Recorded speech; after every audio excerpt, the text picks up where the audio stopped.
ശ്രദ്ധിക്കുക.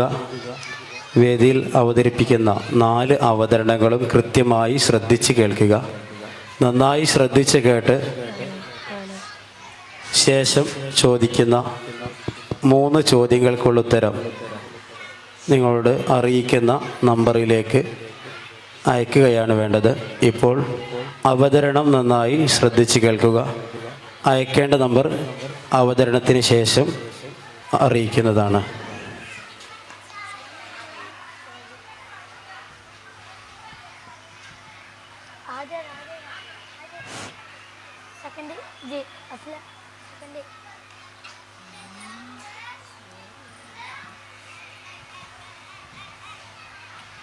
അസ്സലാമു അലൈക്കും വറഹ്മത്തുള്ളാഹി വബറകാതുഹു. മൂസ നബി അലൈഹിസ്സലാം ജനിച്ചത് ഈജിപ്തിലാണ്.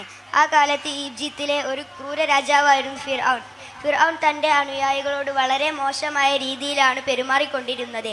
ആ സമയത്ത് കഥ പറയുന്ന ഒരാളിൽ നിന്ന് ഫിർഔൻ ഒരു കഥ കേൾക്കാൻ ഇടയായി. ഇസ്രായേലിൽ ഒരു ആൺകുഞ്ഞ് ജനിക്കും. ആ കുഞ്ഞ് വളർന്നു വലുതായിട്ട് ഫിർഔനിനെ കൊല്ലും. ഇതായിരുന്നു ആ കഥയിലെ ഉള്ളടക്കം. പേടിച്ച ഫിർഔൻ ഒരു നിയമം പാസാക്കി. തൻ്റെ പോലീസുകാരോട് ആ നാട്ടിൽ ജനിക്കുന്ന എല്ലാ ആൺകുട്ടികളെയും കൊല്ലാൻ അനുമതി നൽകി. പോലീസുകാർ ഗ്രാമങ്ങളിൽ മുഴുവൻ കയറിയിറങ്ങി ജനിക്കുന്ന ആൺകുഞ്ഞുങ്ങളെ മുഴുവൻ കൊന്നു കളഞ്ഞു. ഈ സമയത്തായിരുന്നു മൂസ നബിയുടെ ജനനം. മൂസ നബി ആൺകുഞ്ഞായതിനാൽ മൂസ നബിയുടെ ഉമ്മ വളരെയധികം പേടിച്ചു. ഫിറഔന്റെ പോലീസുകാരെ ഭയന്നു. അങ്ങനെ അള്ളാഹുവിൻ്റെ കൽപ്പന പ്രകാരം മൂസ നബിയുടെ ഉമ്മ മൂസ നബിയെ ഒരു പെട്ടിയിലാക്കി നൈൽ നദിയിൽ ഒഴുക്കി വിട്ടു.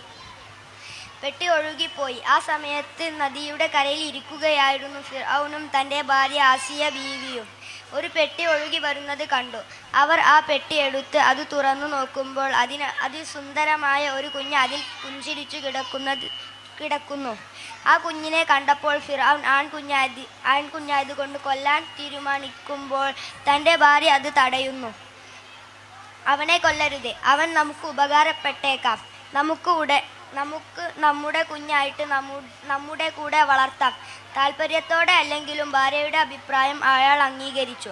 ആ കുഞ്ഞിനെയും കൊണ്ട് അവർ വീട്ടിലേക്ക് പോയി. കുട്ടി വിശന്നു കരയാൻ തുടങ്ങി. അടുത്തുള്ള പല സ്ത്രീകളെയും വിളിച്ചു കുഞ്ഞിനെ പാൽ കൊടുക്കാൻ വേണ്ടി എല്ലാവരും ശ്രമിച്ചിട്ടും ആ കുഞ്ഞ് അതെല്ലാം വിസമ്മതിച്ചു. കരച്ചിൽ നിർത്തിയതേ ഇല്ല. അങ്ങനെ സ്വന്തം ഉമ്മയെ തന്നെ കൊട്ടാരത്തിൽ എത്തിച്ചു. കുഞ്ഞിനെ കൊടുത്തപ്പോൾ ആ കുഞ്ഞ് കരച്ചിൽ നിർത്തി പാൽ കുടിക്കാൻ തുടങ്ങി. അവർ സ്വന്തം ഉമ്മയാണെന്ന് ഫിർഔനിന് അറിയില്ല. അങ്ങനെ അള്ളാഹുവിൻ്റെ സംരക്ഷണത്തിൽ മൂസ നബി അലൈഹിസ്സലാം ഫിർഔനിൻ്റെ കൊട്ടാരത്തിൽ വളർന്നു. മൂസ നബി ഒരു യുവാവായി. അദ്ദേഹത്തിന് 30 വയസ്സായ സമയത്ത് അങ്ങാടിയിലൂടെ നടക്കുകയായിരുന്നു. ആ സമയത്ത് ഒരു ഇസ്രായേലിക്കാരനും കിബിത്തിയക്കാരനും കൂടി കലഹിക്കുന്നത് കണ്ടു. മൂസ നബി അലൈഹിസ്സലാം കിബിത്തിയക്കാരനെ അടിച്ചു. സ്പോട്ടിൽ തന്നെ അയാൾ മരിക്കുകയും ചെയ്തു. ഈ സംഭവം മൂസ നബിക്ക് വളരെ വിഷമമുണ്ടാക്കി. തൻ്റെ പ്രവൃത്തിയിൽ മൂസ നബി അലൈഹിസ്സലാം ദുഃഖിച്ചു. അടുത്ത ദിവസം മൂസ നബി വീണ്ടും ഈ ഇസ്രായേലിക്കാരൻ മറ്റൊരു കിബിത്തിയക്കാരനോട് പ്രശ്നമുണ്ടാക്കുന്നത് കണ്ടു. ഇത് കണ്ടപ്പോൾ മൂസ നബി അലൈഹിസ്സലാം അയാളെ ശാസിക്കാൻ തുടങ്ങി. അപ്പോൾ അയാൾ ചോദിച്ചു, ഇന്നലെ നീ ഒരാളെ കൊന്നതുപോലെ ഇന്നും കൊല്ലാൻ ആണോ നിന്റെ തീരുമാനം? അപ്പോൾ മൂസ നബിക്ക് വിഷമം സഹിക്കാൻ പറ്റിയില്ല. മൂസ നബി നാട് വിട്ടിറങ്ങി. അങ്ങനെ മൂസ നബി ഷുഐബ് നബിയുടെ മദ്യൻ എന്ന നാട്ടിലെത്തി. ഷുഐബ് നബി മൂസ നബിയെ തൻ്റെ വീട്ടിലേക്ക് ക്ഷണിക്കുകയും വീട്ടിൽ താമസിപ്പിക്കുകയും ചെയ്തു. 10 വർഷം താമസിപ്പിച്ചു. അതിനിടയിൽ തൻ്റെ മകൾ സഫൂറയെ ഷുഐബ് നബി മൂസ നബിക്ക് വിവാഹം ചെയ്തു കൊടുത്തു. ശേഷം മൂസ നബി തൻ്റെ സമ്പത്തും തൻ്റെ ഭാര്യയും കുഞ്ഞുങ്ങളുമായി മിസ്രിലേക്ക് തിരിച്ചുപോയി. അള്ളാഹു മൂസ നബിയെ ഫിർഔന്റെ ജനതയിലേക്ക് നബിയായിട്ടും റസൂലായിട്ടും അയച്ചു. മൂസ നബി ജനങ്ങളോട് അള്ളാഹുവിനെ വിശ്വസിക്കാനും അള്ളാഹുവിന് ഇബാദത്ത് ചെയ്യാനും വേണ്ടി പറഞ്ഞപ്പോൾ ഫിർഔൻ തെളിവ് ചോദിക്കുകയും ഈ സമയത്ത് മൂസ നബി തൻ്റെ കയ്യിലുള്ള വടി നിലത്തിടുകയും അപ്പോൾ അത് പാമ്പായി ചലിക്കാൻ തുടങ്ങി. പിന്നെ തൻ്റെ കൈകൾ കക്ഷത്തിൽ വെച്ച് എടുത്തപ്പോൾ കൈകൾ പ്രകാശിക്കാൻ തുടങ്ങി. ഇത് കണ്ട് ജനങ്ങൾ അത്ഭുതപ്പെട്ടു. മൂസ നബിയെ വിശ്വസിക്കാൻ തുടങ്ങിയപ്പോൾ ഫിർഔൻ കുറച്ച് മജീഷ്യന്മാരെ സംഘടിപ്പിക്കുകയും അവരെ കൊണ്ട് ഇതുപോലെ ചെയ്യിപ്പിക്കുകയും ചെയ്തു. അവർ തങ്ങളുടെ കൈകളിലുള്ള കയറുകളും വടികളും നിലത്തിടുകയും അത് പാമ്പായി പോകുന്നത് പോലെ കണ്ടു നിൽക്കുന്ന ആളുകൾക്ക് തോന്നി. അങ്ങനെ ഫിർഔൻ സന്തോഷിച്ചു. അപ്പോൾ മൂസ നബി തൻ്റെ വടി നിലത്തിടുകയും അത് വലിയൊരു പാമ്പായി മജീഷ്യന്മാരുടെ പാമ്പുകളെ വിഴുങ്ങിക്കഴുകുകയും ചെയ്തു. അതുകൊണ്ട് മജീഷ്യന്മാരെല്ലാം മൂസ നബിയെ വിശ്വസിച്ചു. അങ്ങനെ ഫിർഔന്റെ ദേശം ഇരട്ടിച്ചു. വിശ്വാസികളെ വളരെയധികം ദ്രോഹിച്ചു. അപ്പോൾ അള്ളാഹു അവരിലേക്ക് വെള്ളപ്പൊക്കം കൊണ്ടും വെട്ടുകിളികളെ കൊണ്ടും ചെള്ളുകളെ കൊണ്ടും തവളകളെ കൊണ്ടും വെള്ളം രക്തമായി കൊണ്ടും എല്ലാം അവരെ പരീക്ഷിച്ചു കൊണ്ടിരുന്നു. ആ സമയത്തെല്ലാം അവർ മൂസ നബിയോട് മാപ്പപേക്ഷിക്കുകയും അള്ളാഹു അവരെ സംരക്ഷിക്കുകയും ചെയ്തു. അവസാനം അള്ളാഹു മൂസ നബിയോട് പലസ്തീനിലേക്ക് പോകാൻ ആവശ്യപ്പെട്ടു. മൂസ നബി തൻ്റെ സൈന്യങ്ങളെയും കൊണ്ട് പലസ്തീനിലേക്ക് പോകാൻ തീരുമാനിച്ചു. മൂസ നബിക്ക് കടൽ കടന്നിട്ട് വേണം പോകാൻ. അങ്ങനെ മൂസ നബി തൻ്റെ വടി കൊണ്ട് കടലിൽ അടിക്കുകയും കടൽ രണ്ടായി പിളരുകയും അതിലൂടെ മൂസ നബിയും പരിവാരങ്ങളും കടന്നു അടുത്ത തീരത്തേക്ക് കയറി. ഈ സമയത്ത് ഫിർഔനും പരിവാരങ്ങളും മൂസ നബിയെ പിന്തുടർന്നു. അവർ കടലിൻ്റെ നടുവിലെത്തിയപ്പോൾ കടൽ ഒന്നിക്കുകയും അങ്ങനെ അവർ കടലിൽ മുങ്ങി മരിക്കുകയും ചെയ്തു. ആദം നബി അലൈഹിസ്സലാം. അള്ളാഹു ആദ്യമായിട്ട് സൃഷ്ടിച്ചത് നമ്മുടെ നബി മുഹമ്മദ് സല്ലല്ലാഹു അലൈഹി വസല്ലമയുടെ പ്രകാശത്തെയാണ്. പിന്നെ വെള്ളം, കാറ്റ്, കലം, പിന്നെ ഭൂമി, പർവ്വതങ്ങൾ, പുഴകൾ, കടൽ, മരങ്ങൾ, ഏനാകാശങ്ങൾ, സൂര്യൻ, ചന്ദ്രൻ, നക്ഷത്രങ്ങൾ എന്നിവയെല്ലാം പഠിച്ചു. അതിനുശേഷം മലക്കുകൾ, ജിന്നുകൾ എന്നിവയെയും സൃഷ്ടിച്ചു. ഇതിനെല്ലാം ശേഷം അള്ളാഹു മലക്കുകളോട് പറഞ്ഞു, ഞാൻ ഭൂമിയിൽ മനുഷ്യരെ സൃഷ്ടിക്കാൻ പോവുകയാണ്. ആ സമയത്ത് മലക്കുകൾ പറഞ്ഞു, അള്ളാഹുവിനെ ഇബാദത്ത് ചെയ്യാൻ ഞങ്ങളുണ്ട്. മനുഷ്യർ ഭൂമിയിൽ കുഴപ്പങ്ങൾ സൃഷ്ടിക്കും, അവർ രക്തം ചിന്തുന്നവരാണ്. അപ്പോൾ അള്ളാഹു പറഞ്ഞു, നിങ്ങൾക്കറിയാത്ത പലതും എനിക്കറിയാം.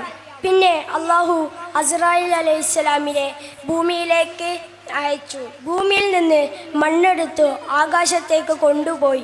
അള്ളാഹു അവിടെ വെച്ച് ഒരു വെള്ളിയാഴ്ച ദിവസം ആദം നബി അലൈഹിസ്സലാമിനെ സൃഷ്ടിച്ചു. പിന്നീട് അള്ളാഹു ആദം നബിക്ക് റൂഹ് നൽകി. ഉടനെ തന്നെ ആദം നബി അലൈഹിസ്സലാം തുമ്മി. ശേഷം അൽഹംദുലില്ലാഹ് എന്ന് പറഞ്ഞു. അപ്പോൾ അള്ളാഹു യർഹമക്കുമുല്ലാഹ് എന്നും പറഞ്ഞു. പിന്നീട് ആദം നബി അലൈഹിസ്സലാം മലക്കുകളോട് സലാം പറഞ്ഞു. മലക്കുകൾ സലാം മടക്കി. പിന്നെ അള്ളാഹു ആദം നബിക്ക് ഒരുപാട് വസ്തുക്കളുടെ പേര് പഠിപ്പിച്ചു കൊടുത്തു.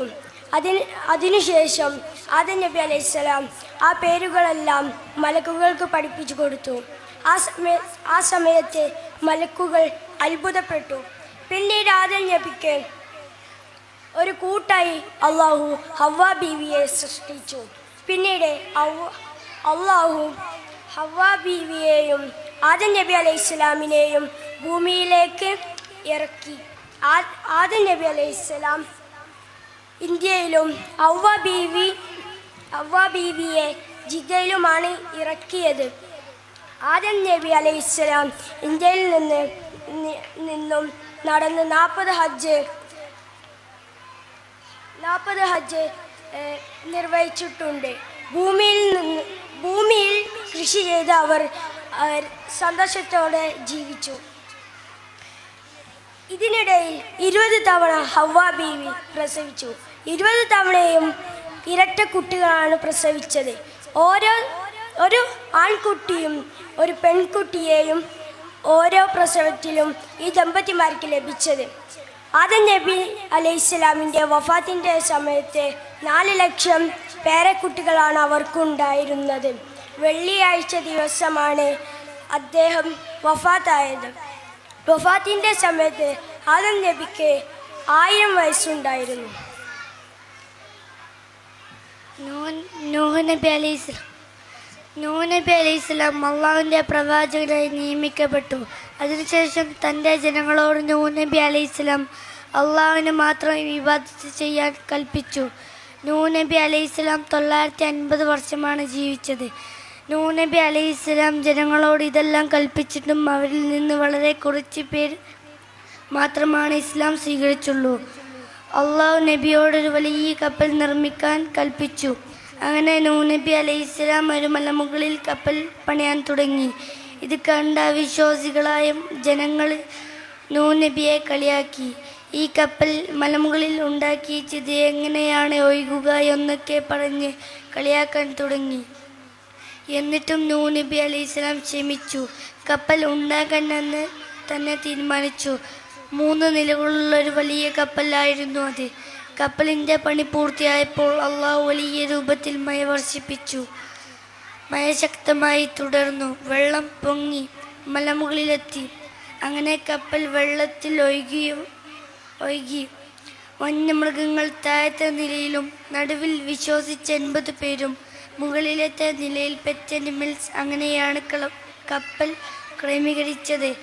അവിശ്വാസികളായ മുഴുവൻ ആളുകളും ആ വെള്ളപ്പൊക്കത്തിൽ മുങ്ങി മരിക്കുകയും പിന്നീട് മുഹറം 10 ദിവസം ജൂതി പർവ്വതത്തിന് മുകളിൽ കപ്പൽ അണയുകയും ചെയ്തു. അള്ളാഹു യൂനുസ് നബി അലൈഹിസ്സലാമിനെ നീനവയിലേക്ക് പ്രവാചകനായിട്ട് അയച്ചു. നീനവയിലെ ജനതയോട് യൂനുസ് നബി അലൈഹിസ്സലാം അള്ളാഹുവിനെ മാത്രം ആരാധിക്കുവാൻ കൽപ്പിച്ചു. അത് കേട്ട് നീനവയിലെ ആളുകൾ യൂനുസ് നബിയെ വല്ലാതെ പരിഹസിക്കാൻ തുടങ്ങി. യൂനുസ് നബി അലൈഹിസ്സലാം അള്ളാഹുവിൻ്റെ അദാബുകളും മുമ്പ് കഴിഞ്ഞ പ്രവാചകന്മാരുടെ ജനതയ്ക്ക് സംഭവിച്ചതും എല്ലാം പറഞ്ഞിട്ടും ആ ജനത നബിയെ കളിയാക്കാൻ തുടങ്ങി. ഈ കാരണം കൊണ്ട് യൂനുസ് നബി അലൈഹിസ്സലാം വല്ലാതെ വിഷമിച്ചു. കഠിനമായ വിഷമം സഹിക്കാൻ കഴിയാതെ യൂനുസ് നബി അലൈഹിസ്സലാം നീനവയിൽ നിന്നു നാടുവിട്ടുപോയി. ആ സമയത്ത് ആകാശത്ത് അള്ളാഹുവിൻ്റെ അദാബിൻ്റെ അടയാളം കണ്ടു.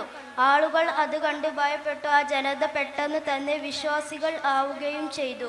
അതുകാരണം അള്ളാഹു അവരിൽ നിന്നു അദാബിനെ ഉയർത്തിക്കളഞ്ഞു. ഇതൊന്നും അറിയാതെ പോയ യൂനുസ് നബി അലൈഹിസ്സലാം കടൽ തീരത്തെത്തി. കടൽ തീരത്തു നിന്നും അദ്ദേഹം ഒരു കപ്പൽ കയറി. കപ്പലിൽ നിന്നും വല്ലാത്ത കുറ്റബോധം കാരണം യൂനുസ് നബി അലൈഹിസ്സലാം അള്ളാഹുവിന് വേണ്ടി നിസ്കരിക്കുകയും ദിക്ർ ചൊല്ലുകയും ചെയ്തു കൊണ്ടേയിരുന്നു. യൂനുസ് നബി അലൈഹിസ്സലാം മുഴുവൻ സമയത്തും നിസ്കാരത്തിലും ആയിരുന്നു. പെട്ടെന്ന് കപ്പൽ ആടി ഉലഞ്ഞു മുങ്ങാനെടുത്തു. ആളുകൾ പേടിച്ചു വിറച്ചു. ഭാരം കൂടിയത് കൊണ്ടാണ് കപ്പലിന് ഇങ്ങനെ സംഭവിച്ചത് എന്ന് മനസ്സിലാക്കി അവർ അവരുടെ ചരക്കുകളെല്ലാം കപ്പലിൽ നിന്നു കടലിലേക്ക് എറിഞ്ഞു. പക്ഷേ കപ്പൽ ശാന്തമായില്ല. അങ്ങനെ കപ്പലിൻ്റെ ക്യാപ്റ്റൻ ഒരു തീരുമാനമെടുത്തു. യാത്രക്കാരിൽ നിന്നും ഒരാളെ കടലിലേക്ക് എറിയാനായിരുന്നു തീരുമാനിച്ചത്. അങ്ങനെ ആരെ എറിയണം എന്നുള്ളതിന് ക്യാപ്റ്റൻ നറുക്കിട്ടു. നറുക്കിൽ ആദ്യം വീണത് യൂനുസ് നബിയുടെ പേരായിരുന്നു.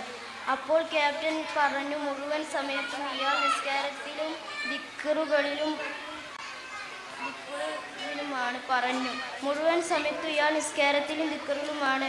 അയാൾ ഒരു സ്വാലിഹായ ഒരു മനുഷ്യനാണ്. അതുകൊണ്ട് അയാളെ എറിയേണ്ടതില്ല. അങ്ങനെ 2ാമത് തവണയും 3ാം തവണയും നബിയുടെ പേര് തന്നെ നറുക്കിൽ വീണു. അങ്ങനെ കപ്പലിൻ്റെ ക്യാപ്റ്റൻ യൂനുസ് നബിയെ കടലിലേക്ക് എറിഞ്ഞു. പെട്ടെന്ന് തന്നെ ഒരു വലിയ മത്സ്യം വന്ന് യൂനുസ് നബിയെ വിഴുങ്ങിക്കളഞ്ഞു. മീനിൻ്റെ വയറ്റിൽ നിന്നു അദ്ദേഹം അള്ളാഹുവിന് ദിക്റുകൾ ചൊല്ലിക്കൊണ്ടേയിരുന്നു. ലാ ഇലാഹ ഇല്ലാ അൻത സുബ്ഹാനക ഇന്നി കുൻതു മിനൽ ളാലിമീൻ. ഈ ദിക്ർ ചൊല്ലിക്കൊണ്ടേയിരുന്നു. അല്പസമയം കഴിഞ്ഞ് ആ വലിയ മത്സ്യം കടൽ തീരത്തേക്ക് യൂനുസ് നബിയെ കൊണ്ട് കളഞ്ഞു. യൂനുസ് നബി അവിടെ നിന്ന് നീനവയിലേക്ക് മടങ്ങി. തൻ്റെ ജനതയെ വിശ്വാസികളായിട്ട് അവർ കാണുകയും യൂനുസ് നബി അതിയായ സന്തോഷിക്കുകയും ചെയ്തു.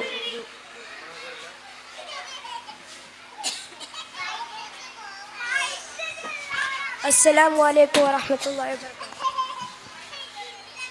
അല്ല, അവതരണങ്ങൾ കഴിഞ്ഞിരിക്കുന്നു.